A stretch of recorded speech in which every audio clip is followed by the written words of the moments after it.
大家好，我阿傻，今天要来分享兵一的 CWC 点燃收割冰环。这流派主要是靠进化切割将点燃伤害直接全部收割掉，而兵一透过追忆可以轻松的将点燃上限提升到3，搭配上 CWC 每 0.2秒释放一次的速度与星球之处每 0.5秒收割一次的频率，可以轻松的造成非常大量的伤害。我目前伤害大约是2400亿。就算使用掉落配置加上少放一个诅咒，也一样可以破1000亿。不过这流派缺点也很明显，必须要周围敌人才可以收割，所以刷图上不会比普通 CWC 冰环快。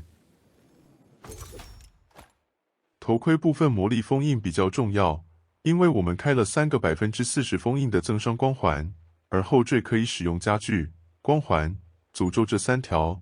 我比较悚怕失败，所以就留一个后缀了。衣服要拿加1咒也可以，我是使用魂烛来取得。前缀要用加2主动技能也可以，但我觉得后缀的光环效果会更好一点。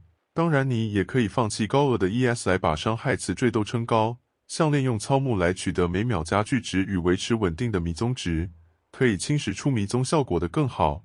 手套用星球之处来造成收割。最后一条最好要有侵蚀词，不然每秒加具值的需求要很高。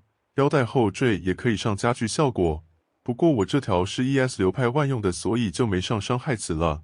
鞋子要使用君王恩赐也可以，但自制的可以拿到偏鞋提供不错的减伤。第一颗戒指我拿了许多伤害，记得最后上一条闪电点伤就好，这样才可以搭配武器的词缀来增伤。第二颗戒指我觉得伤害够了就懒得做，直接拿躁动冰盒，有增伤的同时还可以造成冰结值来提升生存。武器部分最重要的是 T0的奇幻莫测，可以直接提升许多点燃基础伤害，而另外一条就是之前影片也有提到过的前缀，基本算是兵一必用了。至于基底为什么是用巨人长枪，是因为我用猩红长枪做失败了10几把，直接浪费了几千火，结果受不了改用巨人长枪做第1把就成功了。其实伤害也不会差很多，如果猩红一直失败的人可以学我换个基底试试。特性部分一样，我觉得没被选到的几个特性可能要考虑一下要不要重做了。遗物一样用加4融合能量上限，第一个追忆一样融合能量效果加双抗性，第二个我是用双击开特性，我自己测下来这2个的伤害都差不多，不过双击便宜很多，想要玩的人直接用双击就好。第三个拿点燃上限，加上遗物会有13个融合能量，所以要找6以下的才可以加2点燃上限。另外一条词就看要不要花大钱增加伤害了，我这是自己打到就拿来用了。苦痛纠缠的特效比较明显，可以比较容易看出来持续时间，所以我是手动放。没有双咒也可以破1000亿，所以想要换成防护技能也可以。能量不知道要干嘛了，我就都丢在这了。用魔猿的等级来控制剩下的血量，越低越好。模糊可以让我们的迷踪常驻。技能等级提升不多，所以这边有加2冰冷等级的话会更好。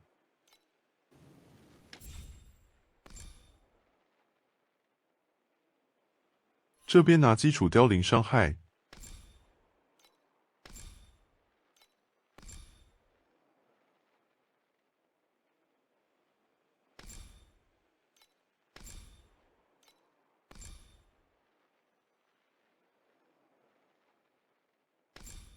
欺诈之神这一系有许多持续时间，所以这边不用拿冷眼也可以常驻冰火暴走了。神之谱系我一样是使用闪烁来提升烈焰之境的释放速度，如果用其他的天赋可以用蜜源释放来提升施速，搭配冰结拿巨能或是把天赋上的持续时间都点满就可以用律动常驻了，但这样也会少一个诅咒栏位，所以跟从石板拿施速差不多。普通石板最重要的是需要用征战拿到基础创伤伤害，其他参考就好，有很多可以用的增伤词。自由なら強者が弱者に与えた施しに過ぎない。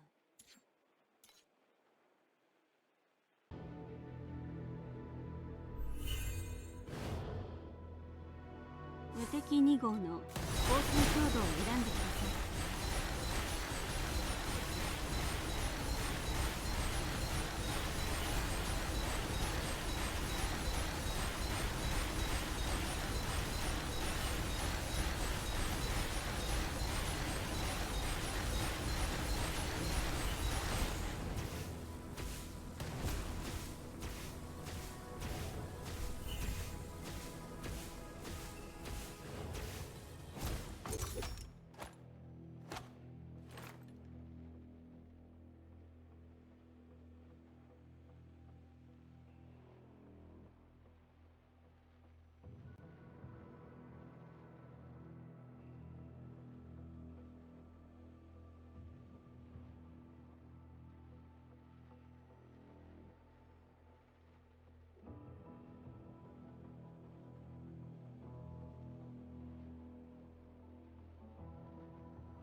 戦意かくも熱く激しい。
戦意かくも熱く激しい。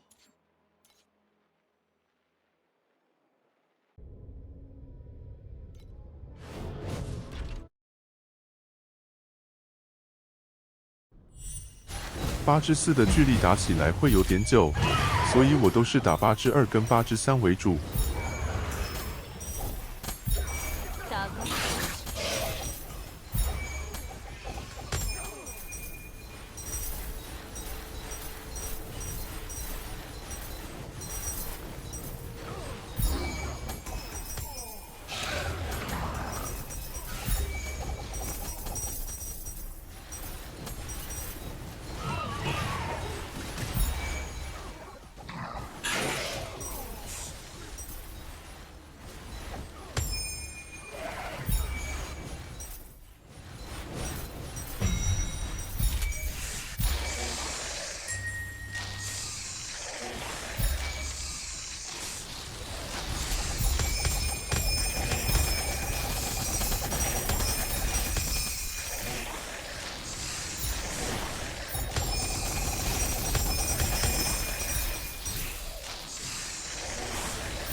锁血阶段都快转吧，不然好久。